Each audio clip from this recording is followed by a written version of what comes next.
اور اقبال کہتے ہیں غیرت ہے بڑی چیز جہان تگ و دو میں، پہناتی ہے یہ فقر کو تاج سردارا۔ میں عرض کروں گا کہ اپنی آپ جب توجہ کا قبلہ اللہ رسول کو بنائیں گے تو رب فرماتے ہیں وَيَرْزُقْهُ مِنْ حَيْثُ لَا يَحْتَسِبُ، میں نہ تجھے وہاں سے رزق دوں گا جہاں سے کبھی تیرا گمان بھی نہیں گیا ہوگا، یہاں سے بھی مل سکتا ہے، تو نے سوچا بھی نہیں ہوگا۔ بخاری شریف میں حدیث ہے، حضرت جابر ابن عبداللہ فرماتے ہیں نبی پاک صلی اللہ علیہ وسلم نے 300 لوگوں کا ایک لشکر روانہ کیا کسی مہم کے لیے، کسی جہاد کے لیے۔ حضرت ابو عبیدہ بن جراح رضی اللہ تعالیٰ عنہ امیر لشکر تھے۔ فرماتے ہیں غربت اتنی زیادہ تھی، بھوک اتنی زیادہ تھی کہ ایک ایک کھجور دن میں ایک وقت کھانے کو ملتی تھی، اور کچھ دن ایسے آئے کہ اب کھجور بھی نہیں مل رہی۔ فرماتے ہیں اتنی زیادہ بھوک لگی مجاہدین کو، 300 بندہ پتے کھا کے گزارا ہونے لگے۔ یہ بخاری میں موجود ہے۔ آپ فرماتے ہیں کہ دریا کے کنارے ہمارا پڑاؤ تھا، ٹھہراؤ تھا، جب بھوک سے نڈھال ہو گئے نا، وَيَرْزُقْهُ مِنْ حَيْثُ لَا يَحْتَسِبُ، اللہ وہاں سے روزی دیتا ہے، گمان بھی نہیں ہوتا۔ فرماتے ہیں ایک مچھلی اللہ تعالیٰ نے دریا کے کنارے بھیجی، فرماتے ہیں وہ تھی تو مچھلی پر پہاڑ جتنی تھی۔ بخاری میں لفظ ہیں، حضرت جابر ابن عبداللہ رضی اللہ تعالیٰ عنہ فرماتے ہیں 300 آدمی 18 دن تک اس مچھلی کو کھاتے رہے، مچھلی ختم ہی نہیں ہوئی۔ مچھلیاں نہیں، مچھلی کہتے ہیں 18 دن 300 بندہ کھاتا رہا، مچھلی ختم ہی نہیں ہوئی۔ اور فرماتے ہیں کہ اس کی ہڈی نکال کے، کانٹا کہیں گے آپ اپنی زبان میں، کہتے ہیں وہ نکال کے نا تو اس کو کھڑا کیا نا جب، تو اونٹ کجاوے سمیت اس کے بیچ سے گزر جاتا تھا، 2 اس کے کانٹے جوڑے۔ فرماتے ہیں وہ اس کا گوشت ہم کھاتے تھے اور اس کی چربی بطور تیل کے ہم جسموں پہ ملتے تھے، بیماروں کو اس سے سکون آتا تھا، تندرستی شفا ہوتی تھی۔ فرماتے ہیں ہم کھایا بھی ہم نے، اور کچھ لے کے ہم مدینے بھی گئے، اور قربان جائیں نبی پاک نے بھی اس میں سے کھایا۔ ہم نے عرض کی حضور یہ معاملہ کیا ہے، یہ ماجرا کیا ہے؟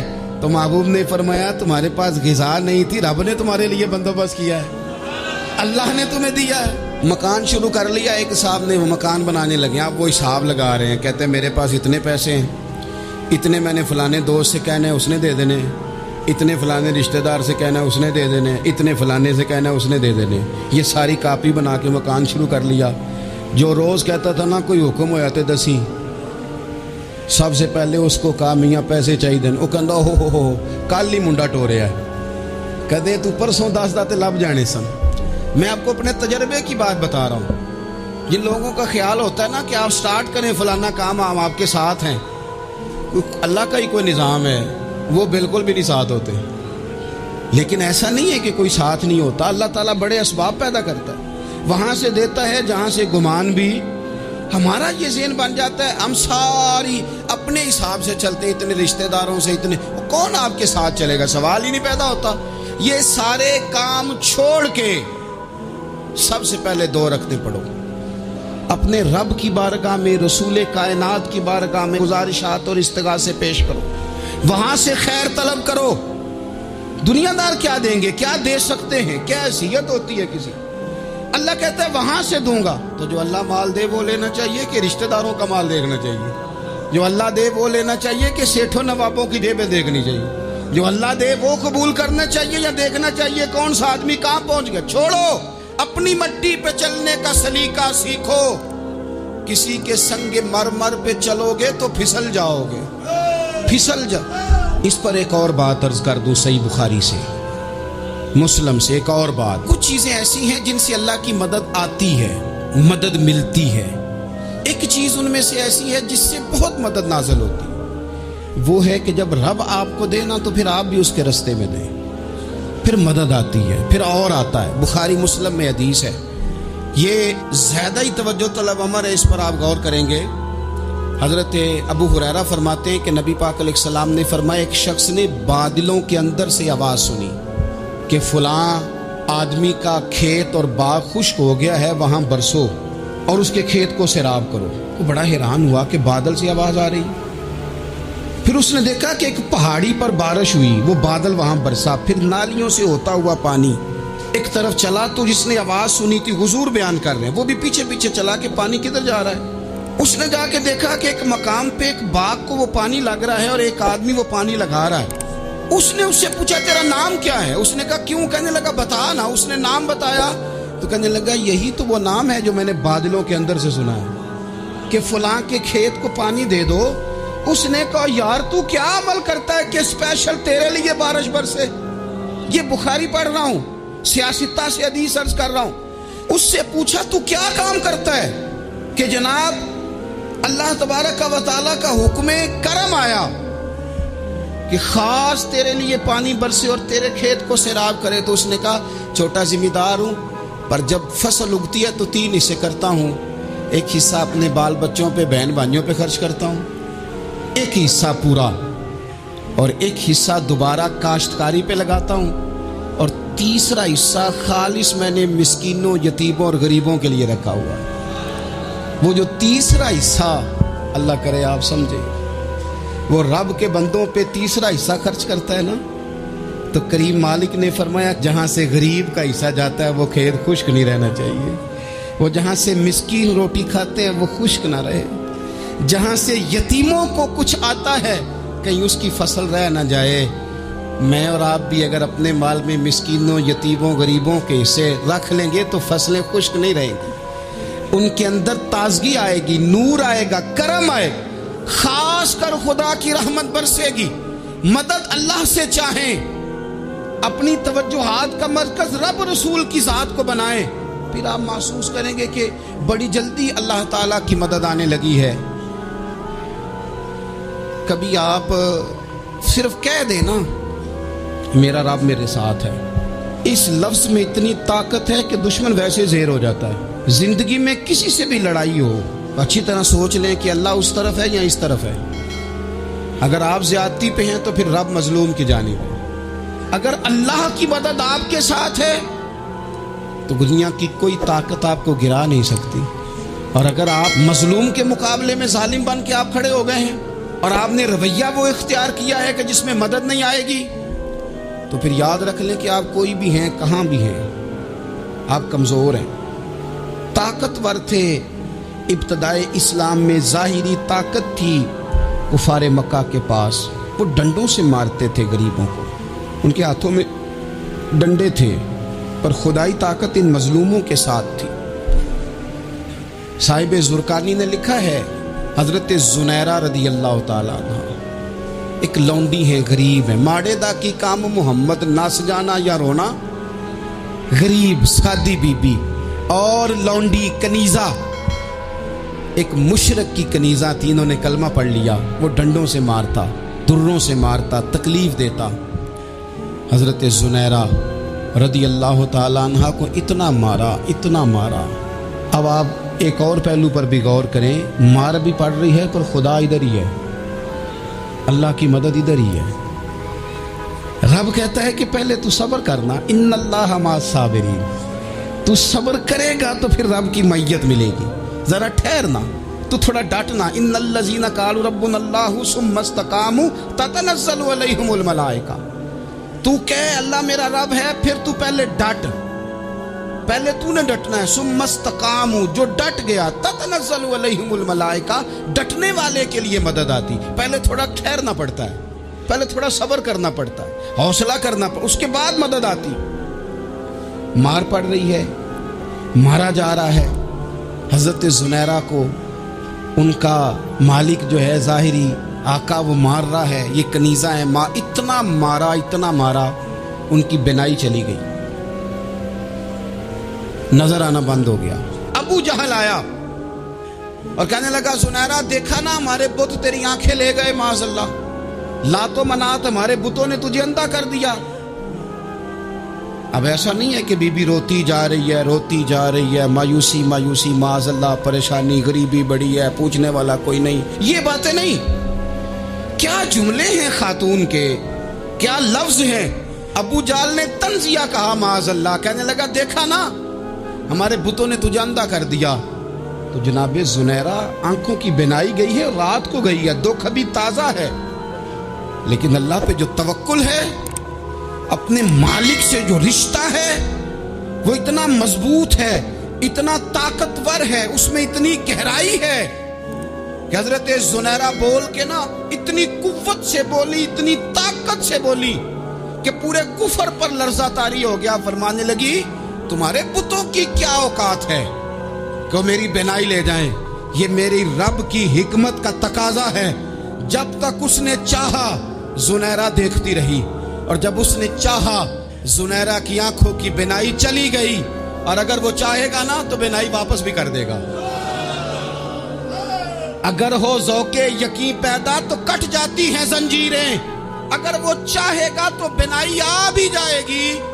حضرت زنیرہ نے رات کو یہ لفظ کہے، ابو جہل اور سارے کفار ڈر کے سن کے چلے گئے۔ آپ اطمینان سے آ کے بستر پہ سوئی، جب سویرے اٹھی تو اللہ نے آنکھوں کی روشنی واپس کر دی تھی۔ آنکھوں کی اب چھڑی پکڑی ہے، بازاروں میں گھومتی ہے، کہتی ہیں بلاؤ کدھر ہے تمہارے نعت و منات، دیکھو میرے رب نے روشنی واپس کر دی۔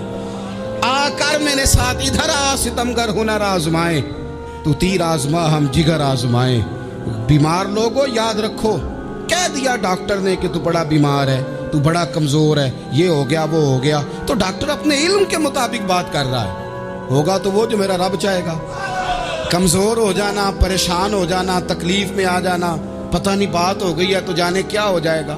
اپنی زندگی کے اندر اپنے رب سے رشتہ مضبوط کریں، رسول کائنات سے رشتہ مضبوط کریں، اللہ والوں سے رشتہ مضبوط کریں۔ حضرت زنیرہ نے پیغام دیا کہ زندگی میں جو جینا چاہتے ہیں تو وہ رب کا نام لے کے جی سکتے ہیں، جو اپنی زندگی میں خوشیاں دیکھنا چاہتے ہیں تو رسول اللہ کے نام پر خوشیاں دیکھی جا سکتی ہیں۔ توکل کی بنیاد پر بندہ خوشیاں لے سکتا ہے، اور اگر انسان میں توکل نہیں ہے تو پھر وہ اس کالے جادو سے بھی ڈر رہا ہے، وہ نیلے سے بھی ڈر رہا ہے، وہ پیلے سے بھی ڈر رہا ہے، وہ فلانے سے بھی ڈر رہا ہے، وہ میرے خلاف فلانا رشتہ دار سازش کر رہا ہے تو ڈر رہا ہے، فلانا میرے بارے میں یہ کر رہا ہے تو ڈر رہا ہے، وہ پتہ نہیں دنیا ادھر ہو جائے گی تو کیا ہو جائے گا، اٹھ باندھ کمر کیوں ڈرتا ہے، پھر دیکھ خدا کیا کرتا ہے۔ تو اس ساری گفتگو کا نچوڑ آپ کو یہ عرض کیا ہے، سب سے پہلے تو یہ کہ میدانوں میں مدد بھی اللہ کی، رزق میں مدد بھی اللہ کی، فصلیں خشک ہوں تو مدد پھر بھی اللہ کرے، تو پھر ساری مدد، اور اگر انسان بیمار ہو تو پھر بھی مدد اللہ کی۔ تو اپنے اللہ کی جانب توجہ کو بڑھائیں، آپ اللہ سے مدد کے سوالی بنیں۔ ترمذی کی ایک حدیث ہے، میں آپ کو زندگی کا تجربہ بتاتا ہوں کہ جب میں بڑا پریشان ہوتا ہوں تو یہ والی روایت کھول لیتا ہوں، مزہ دیتی ہے۔ میرے نبی پاک علیہ السلام نے فرمایا اپنے دکھ سیٹھوں نوابوں کو نہ کہنا، مالداروں کا نہ کہنا، ورنہ اللہ تمہیں کبھی غنی نہیں کرے گا۔ فرمایا اپنے دکھ اپنے رب کی بارگاہ میں عرض کرنا، جلدی کرے یا دیر سے کرے اللہ تمہیں لوگوں سے بے نیاز کر دے گا، اللہ تمہیں غنی کر دے گا۔ رات کو بیٹھو نا اس کی بارگاہ، اسے دکھڑے سناؤ، چھوٹی چھوٹی باتیں۔ حضور نے فرمایا نمک بھی مانگو تو رب سے مانگو، چھوٹی چھوٹی بات سے شروع کرو نا۔ جب بندہ شروع کرتا ہے نا چھوٹی چھوٹی چیزیں تو بڑی ساری چیزیں یہ اس طرح ہوتا ہے جیسے بندہ رب سے گفتگو کر رہا ہے، مالک مجھے یہ چاہیے، مالک میں یہاں کمزور ہوں، اللہ میں یہاں پریشان ہوں۔ آپ یہ کر کے تو دیکھیں، لمبی لمبی دعائیں مانگ کے تو دیکھیں، اس کے حضور جوڑ کے تو دیکھیں، آپ دیکھیں گے راحت کتنی ہے، سکون کتنا ہے۔